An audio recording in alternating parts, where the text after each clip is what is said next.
If you're anything like me, you probably don't mind spending time in your fat cave pulling stuff apart with a purpose. The purpose being to cut against the grain of entropy and get it back together. That's awfully nice. Occasionally, of course, there's some miraculous grand alignment of the planets and you get something back together and it's better than it came out of the factory, even if that was 20 or 30 years ago. So tremendously uplifting, and your family will thank you because you're not inflicting yourself on them. That's always nice.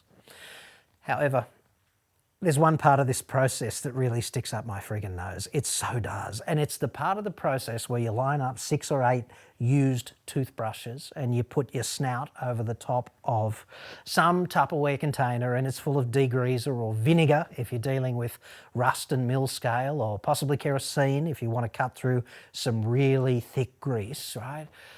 And you know what you're going to be doing for the next 90 minutes, and it's not something you really want to do. It's a necessary evil. Well, I've divorced myself from that, thank God. The divorce came through just the other day and I looked at those toothbrushes and that Tupperware and I said, it's over. Meet my 5 ex-wives because you're going with them. You're no longer part of my fat cave life. Yes. Trial separation happened when I used this 10-litre ultrasonic cleaner to do exactly the job that all of that other stuff was doing, right? I bought this with my own money a few months ago and I was so impressed, and I said so on the channel, and it's a Vevor cleaner, and the dudes at Vevor reached out and said, hey, you want to try the big one? I went, okay. So because it's been pissing down with rain today and my plans just went off a cliff, I thought, I know what I'll do. I've got all this stuff that I need to deal with, and this is a good test. So what I had was 8 of these 1, 2, 3 blocks. I don't know if you're familiar with 1, 2, 3 blocks, but they're precision ground and hardened machining thingo. They're extremely useful. You can do all kinds of stuff with them. Like you can use them as shims, and they're great for getting something up off the welding table, so that if you want to put, you want to put something up 2 inches up in the air and you want to weld it here and here, then you put one over here and one over there and it holds it up. It's precision. You can also use them as a little square to make sure that the blade of a saw is at 90 degrees to the fence or the table, right? So they're really useful, and they got a big brother. It's called a 2-4-6 block, which is 2 inches by 4 inches by 6 inches. And you can use them for the same kind of thing. And if a zombie kicks the door down, you can beat it to death with one of these for sure. So that's always nice. The worst thing about getting new ones of these, like they're pretty cheap, but the worst thing about getting new ones is they come wrapped in this greasy paper, and underneath the greasy paper is this borderline cosmoline crap, which is like really, really thick grease bordering on candle wax, and it's super hard to get off, and it's just sticky and awful, right? And I thought this will be a good test of ultrasonic cleaner. Can I save myself all of that elbow grease? 23 holes in each one of these blocks times 8 blocks is whatever it is, 172 whatever holes, and some of them are threaded, like plus the big block as well, so call it 200-ish holes to clean up, full of cosmoline.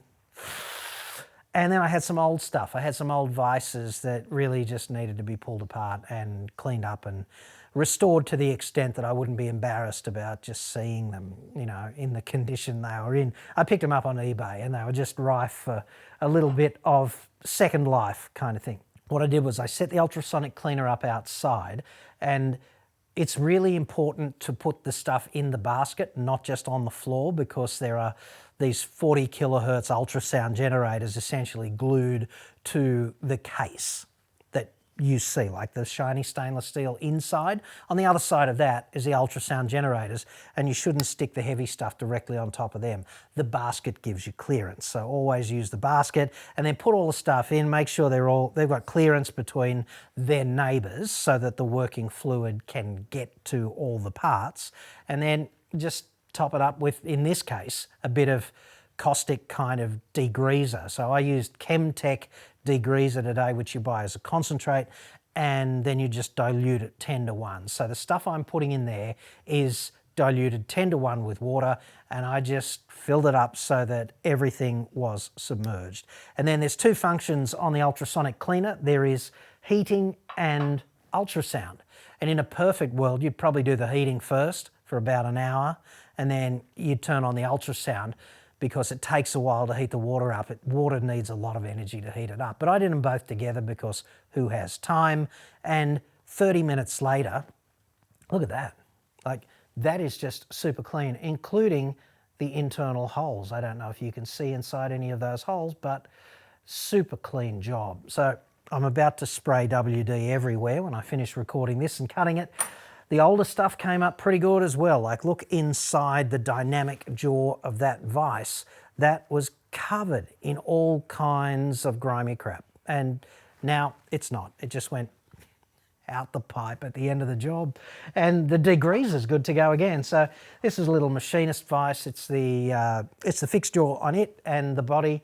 And you can see, same story there, it was pretty grimy, and now it's pretty damn clean. So as a base to do restorative sort of work, that's a real leg up. I could not physically clean those parts in that time with those toothbrushes that I've divorced anyway, so they're not talking to me anymore and they want to take the house, you know.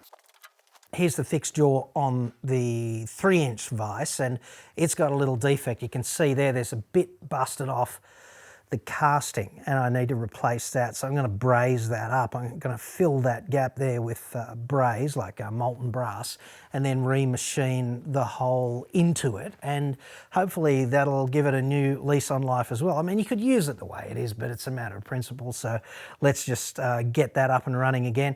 I had the world's funnest job trying to get the jaws off the 3-inch vise. Like, the screws are rock solid, and I even bent the blade on an impact driver trying to get them off. So they're really stuck. I'll be setting this up in a milling machine, I think, and drilling them out.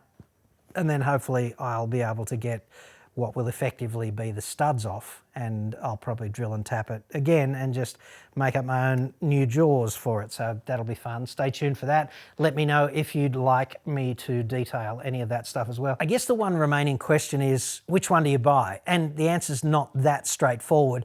I would not automatically recommend the big one to everyone. I'd be saying to you, why don't you think, what do I need to do? And buy the smallest one that will accommodate that. Because if you've only got small parts and you've only got a big cleaner, you need a lot of fluid, takes up a lot of space on your bench, blah, blah, blah, right? It's not the most efficient way to do this. The 10-litre one is great for things like carburetors and small gears and parts. And, you know, if you're working on lawnmower engines and chainsaws and things of that nature, you'll probably get away with a 10-litre one. If you're doing 3-inch vices all day long, or even 4-inch vices, you're going to need the bigger one, and you're going to need the real estate to deal with that. So it's a case of horses for courses. The one thing I'd say about the big one is you can hack that and make it 2 little ones, right? So you can get 2 Tupperware containers that sit side by side, and you could put degreaser in one, and then you could have vinegar in the other. You could have some rusty parts in this one. You could have some dirty parts in that one. And then you just fill in around the 2 containers with water. When you switch it on, the water is going to transfer the ultrasound into the container's working fluid, and plastic containers will be transparent to that kind of thing. So it'll do its thing and cavitate in there just fine. And the other thing I'd suggest is you've got to come up with a strategy for dealing with the small parts, because they're not that good just floating around in the basket. The 2 options are get a takeaway food container and put the small parts in there and make sure the container's got the working fluid in it, or you could just use a Ziploc bag. You could put all the small parts, the vise, like chuck jaws and things of that nature, you could put them in a Ziploc bag with some working fluid, and then have larger parts around it submerged in the working fluid.